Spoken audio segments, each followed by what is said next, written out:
ঘরের ভেতর থেকে গোঙানির শব্দ, তা শুনে ভেতরে ঢুকেই চোখ কপালে উঠল স্বাস্থ্যকর্মীর।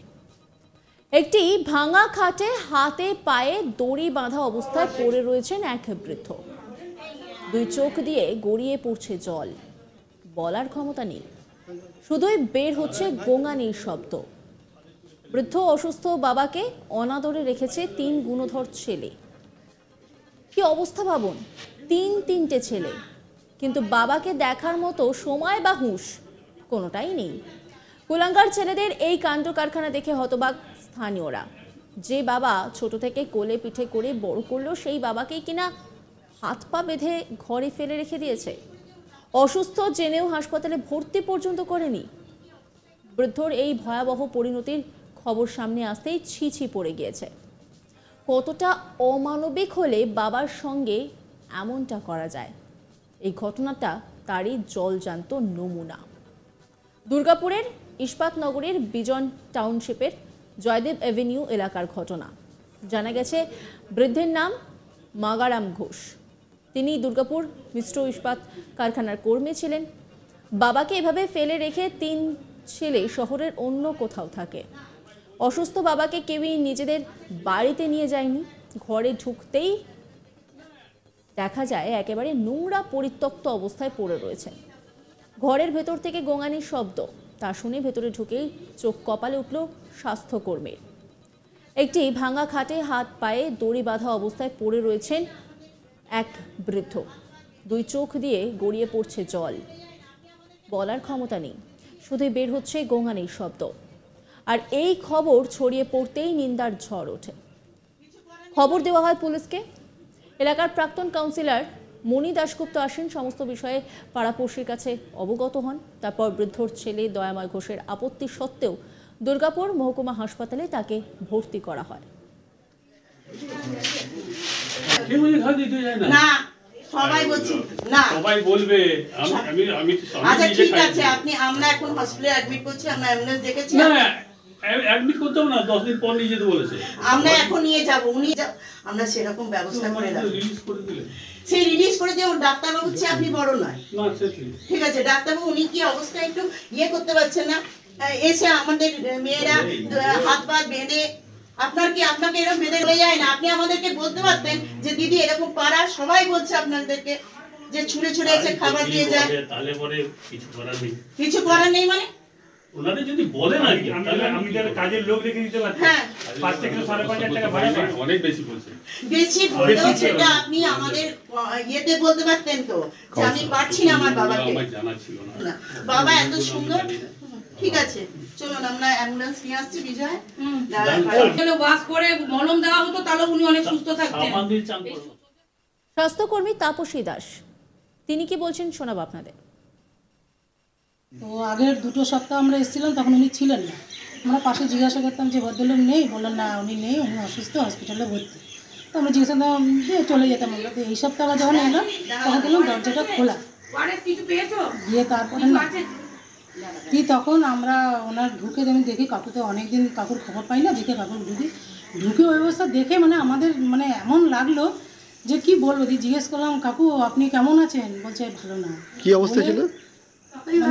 দড়ি দিয়ে হাতে বাঁধা, পা ওরকম, তারপরে গায়ে জামা নেই, বিছানা নেই, একটা প্লাস্টিকের মধ্যে শুয়ে আছেন উনি, একটা ঠটো করে কাঁপছেন উনি একদম গায়ে, শুধু একটা প্যাম্পাস পরে আছেন, আর কিচ্ছু শরীরে ওনার ছিল না। দিয়ে আমার এটা দেখে খুব খারাপ লাগলো। দিয়ে তখন আমি আশেপাশে পাড়ার লোকদেরকে জিজ্ঞেস করলাম যে উনি এরকম ধরে আছেন, আপনারা জানেন না? বললো হ্যাঁ ওনারা ছেলেরা তো আসেন মাঝে মাঝে, কিন্তু কখন আসেন আমরা জানি না। তো তারপরে ওনাদেরকে বললাম যে আপনারা তো সবাইকে বলতে পারতেন যে এরকম একটা মানুষ অসুস্থ হয়ে পড়ে আছে। তবে বলছে এবার বলবো যদি কেউ কিছু বলে, এবং অনেকে ভয় পাচ্ছে। ক ছেলে ওনার জানতে বললেন? 3 ছেলে, ওনার 3 ছেলে নাকি শুনলাম। দিয়ে তারপর পাড়ারই একজনকে বললাম, উনি তখন আমাকে বললেন আপনি আমাকে নিয়ে যেতে পারবেন? আমরা হ্যাঁ আমি নিয়ে যাবো। দিয়ে আমি নিয়ে এসেছি। উনি তখন ওনার সাথে কথা বললেন, একটা ছেলের নাম বলেছেন, দিয়ে ওনার কাছেই আছেন নামটা। তো উনি নাম করে দিয়ে এখন উনি প্রশাসনকে ফোন করেছেন, তারপরে এই চলছে। তো আগের বাবার এরকম হালের জন্য ছেলে দয়াময় ঘোষকে রীতিমতো অপমান করেন কাউন্সিলর। দয়াময় ঘোষ বলেন বাবাকে কিছুদিন আগে ভর্তি করেছিলাম ইস্পাত হাসপাতালে, তারপরে বাড়ি নিয়ে এসেছিলাম, এখানে আমি প্রতিদিনই এসে দেখাশোনা করে যাই, কিন্তু যদি খাট থেকে পড়ে যায় সেজন্যই হাত পা বেঁধে রেখেছিলাম। যদিও তার এই কথা শুনতে চায়নি কেউই। এই এলাকার মানুষজন তার কথা শুনে রীতিমতো ক্ষিপ্ত হয়ে ওঠে। এই ঘটনায় আবারও অমানবিকতার ছবি দুর্গাপুর শহরে। বাবাকে অবহেলা করার জন্য সকলেই শাস্তির দাবি জানিয়েছেন ছেলেদের বিরুদ্ধে।